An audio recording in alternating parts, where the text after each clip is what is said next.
Patricio Justo, buen día, ¿cómo te va? Buen día, José Luis, gracias por llamar. Bien, contame, Patricio, ayer el responsable, para hacerlo simple, ¿no?, del CDC de China, habló y reconoció una situación de bajo potencial de freno al COVID en una aplicación de las vacunas chinas. Aparece como un dato fuerte, importante, en Sí, un país cuya cultura del secretismo es tan alta, ¿no? Sí, el tema, primero que hay varias vacunas chinas, las que a nosotros nos tienen que importar, bueno, básicamente es la de Sinopharm, que es la única que estamos comprando, ¿no? Ujú. En ese sentido, nosotros, la Argentina, está innovando por fuera de lo que indica, digamos, la empresa que produce esta vacuna y la evidencia científica, que es esto de dar una dosis y dilatar, quién sabe hasta cuándo, la segunda. Los estudios, esto de la relativa baja efectividad, son en base a en base a las dos dosis, que es alrededor de un 70 y pico por ciento, y no se sabe mucho qué pasa si una persona se queda con una sola dosis, qué pasa en el tiempo con eso, que es lo que vamos a experimentar nosotros en nuestro país, ¿no? Gracias a esta postura del gobierno, como te digo, de dilatar esa dosis. Pero efectivamente, como decís vos, el gobierno reconoció que las vacunas, tanto de Sinovac sobre todo, y en menor medida la de Sinopharm, tendrían menos efectividad que la esperada en los primeros ensayos clínicos, ¿no? Claro, bueno, esto es toda una alerta. En paralelo con ello, te digo, bueno, estuve consultando de temprano con Sandra Pita, aparece un estudio del Instituto Butantan en Brasil, que habla de estas cuestiones y se ve que han hecho un desarrollo así importante en términos de grupos, señalando que la vacuna Coronavac frente a los casos sintomáticos de COVID sube en una protección del 62.3 y el intervalo para aplicación de la segunda dosis superior a los 14 días. Parece ser, viste, que todo va variando a una velocidad fenomenal. Lo que creo que hay que aceptar de Sí. una vez por todas es que el enorme campo de experimentación de la tercera fase real de esto es la humanidad entera, todos nosotros, ¿no? Absolutamente, y por eso te remarco esto de que si encima los gobiernos, por ejemplo en el caso nuestro, que tuvo una muy mala estrategia de adquisición de vacunas, apostó un par de empresas nada más, no le salió bien esto, y encima empezamos a hacer experimentos para tratar de que supuestamente más gente esté vacunada con una dosis, pero no sabemos a ciencia cierta cuánta protección está teniendo esa gente a la que le han dado la primera dosis de Sinopharm.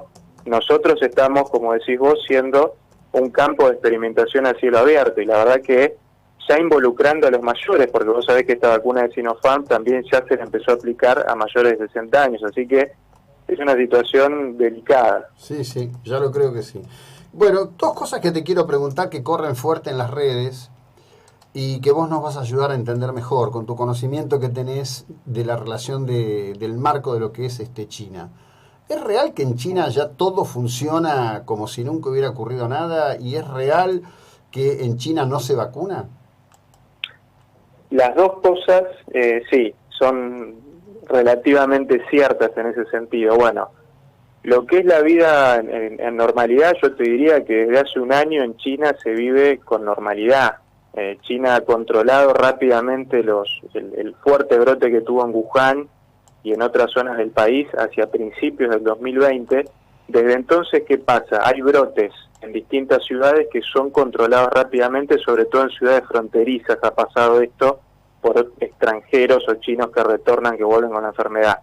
En ese sentido es cierto, y yo lamento que por una cuestión de sesgo, de prejuicio, no se haya estudiado a fondo cómo hizo China con todo eso, y se cae en el facilismo de decir, no, bueno, pero ellos como son poderosos, represivos y tienen una cultura, lo pueden hacer. Esto es falso. Son políticas eficientes sanitarias que no solo vemos en China, sino en otros países de Asia que también han logrado controlar muy bien la pandemia y nosotros no estudiamos. Pero bueno, ese es un tema. Respecto a que los chinos no se quieren vacunar, eso también es cierto.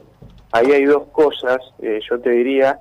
Primero, es como que los chinos al no advertir la enfermedad cerca de ellos, por esto del control, muchos creen innecesaria la cuestión de la vacunación. Y también hay un factor cultural, vos sabés que ahí existe lo que es la medicina tradicional china, la vacuna es un producto de lo que sería la medicina occidental. Entonces, hay un cierto desencuentro entre esas dos culturas que estaría influyendo también en que muchos chinos, sobre todo los chinos, digamos, mayores, sobre todo, que no quieran vacunarse, ¿no? Y hay un poco también quizás en una parte de la sociedad de escepticismo con respecto a las propias vacunas, ¿no? Esto de la efectividad, lo que hablamos al principio. Sí, Así claro. que son varios factores que hacen que esto suceda ahí en China, ¿no? Ahora, con respecto del tema del control, ¿no? Digamos, lo que yo he podido ver, porque en realidad las crónicas de medios occidentales al respecto de China son muy escasas y normalmente Ujú. no se escriben desde China, sino desde algunos puntos de China, ¿no? ¿Viste? El tipo va a Shanghái y dice conocí China, ¿no? Es como el que fue a Nueva York una vez y dice conoce Sí, Estados Unidos, digamos. claro. Nada, no conoces nada, vas a un lugar, lo recorres, te llevas una impresión y punto. ¿Qué pasa hacia adentro del continente chino, digamos, en líneas generales con esto?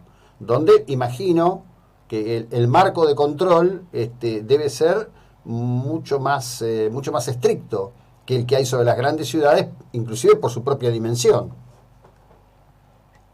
Puede ser que en algunos lugares esto varíe un poco, pero yo te diría la verdad que es bastante uniforme. Yo estuve en contacto con gente que vive en algunas ciudades del interior de China, porque lo sigo, viste, en las redes sociales, de hecho a Ujú. veces intercambio mensajes y todo, y es como que no hay una gran diferencia en ese sentido. El Estado está muy presente, digamos, las medidas de prevención de seguridad se aplican de manera muy estricta, ¿no? Con mucha dureza, los castigos también se aplican.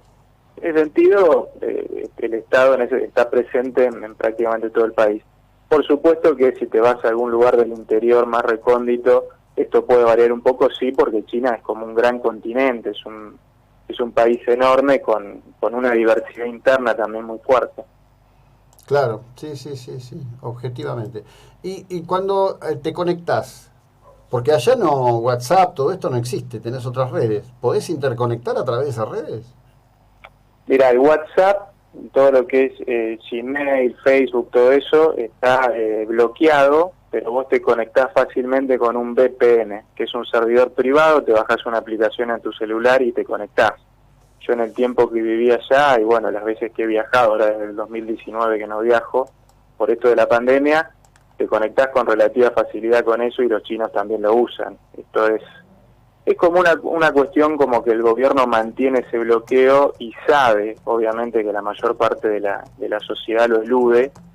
Es una de las cosas que yo siempre, no lo discuto obviamente así abiertamente con chinos, porque alguno quizás hasta se puede ofender por esto, pero ha perdido mucha efectividad eso. Ujú. Hoy es muy difícil, incluso el gobierno chino tiene dificultades para decir voy a bloquear a la ciudadanía de usar esto. Hoy, de alguna forma, con el grado de globalización que tenemos, el acceso a la información que hay incluso en China, pierde mucha efectividad eso, pero efectivamente es cierto, esas aplicaciones están bloqueadas por el gobierno. Y te quiero preguntar por un tema cultural que me vino a la pregunta viendo el fin de semana una película en Netflix. Es una película que la historia es que hay un ataque ciberterrorista a una central nuclear china, bueno, hay una interacción con Estados Unidos. Los actores chinos que trabajan pasan del chino al mandarín con una fluidez impresionante y no es la primera vez que lo veo.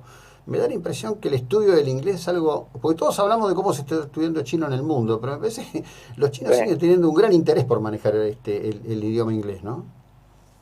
Ellos son conscientes que el inglés es el idioma global y que el chino nunca va a ser el idioma global por la dificultad que tiene su estudio, básicamente por eso, ¿no?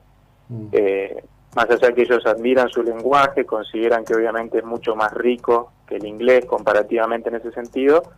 Entonces China ha sido muy pragmática, yo te diría ya hace varias décadas, el inglés en el secundario es esencial, en el nivel secundario, ¿no?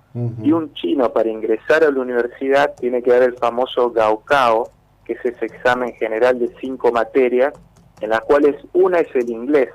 O sea, no es solamente que tenés que aprobar el inglés, tenés que tener un buen puntaje en esa materia para que tu promedio sea bueno y entrar a las mejores universidades. Esto hace que todos los chinos que están en la universidad, que están estudiando, los vas a ver que tienen un nivel de inglés más que aceptable.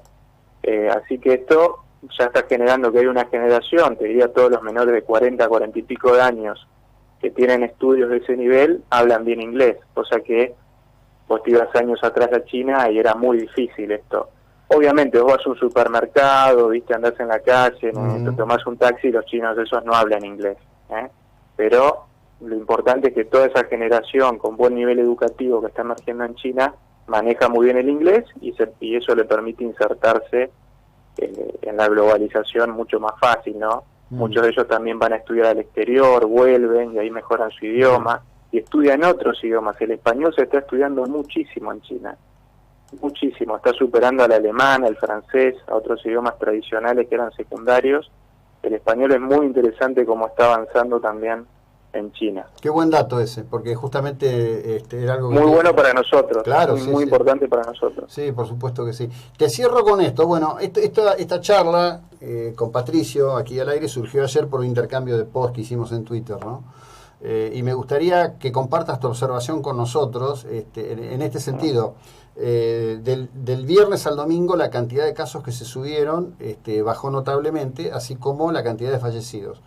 Cuando yo tomé tu post, que lo retuiteé y le agregué un texto mío después parecido, una colega que es productora en La Nación Más interactuó y me decía, ojo que los fines de semana siempre cargan menos, pero en realidad vos advertías que no sea cuestión que hoy nos metan todos los casos que no claro, ese es el punto, ¿no? Lo que pasó el lunes pasado solamente 7.500 casos correspondían al día. A ver, yo cuando hago estos planteos, que lo único que hago es, en el marco de la gravedad de la situación, tenemos creo que un mayor compromiso, los comunicadores, de interpelar más los datos y apartarnos de las narrativas oficiales.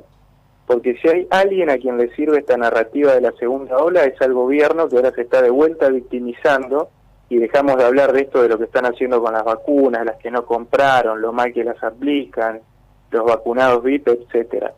Esto no quiere decir que los casos no estén subiendo, hay nuevas cepas que están haciendo aumentar los contagios en toda Latinoamérica. Argentina no va a ser la excepción de eso, y sobre todo por lo mal que estamos haciendo las cosas. Ahora, apartémonos de las narrativas y interpelemos esos datos que son muy dudosos. ¿Por qué después de un año de pandemia, todavía los domingos y los sábados aparentemente se cargan menos datos, el lunes aparecen más? ¿Por qué no podemos saber exactamente dónde estamos parados cada día?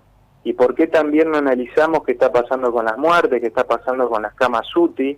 Acá en Mar del Plata hay 23 internados nada más por COVID.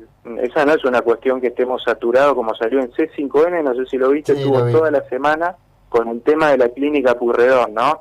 Hicieron toda una operación de prensa fenomenal, que nuestro municipio no ha respondido, entiendo oficialmente sobre eso, no sé por qué, pero digo, ayer yo leí el tuit de la Secretaría, camas UTI en el 20%, infectados. Esto no quiere decir de vuelta, José Luis, que los casos no puedan empezar a subir más y que efectivamente la situación se agrave, pero no nos comamos todo lo que nos dan e interpelemos seriamente que después de un año no sabemos exactamente dónde estamos parados y no sabemos cuántos casos son de cada día que nos difunden.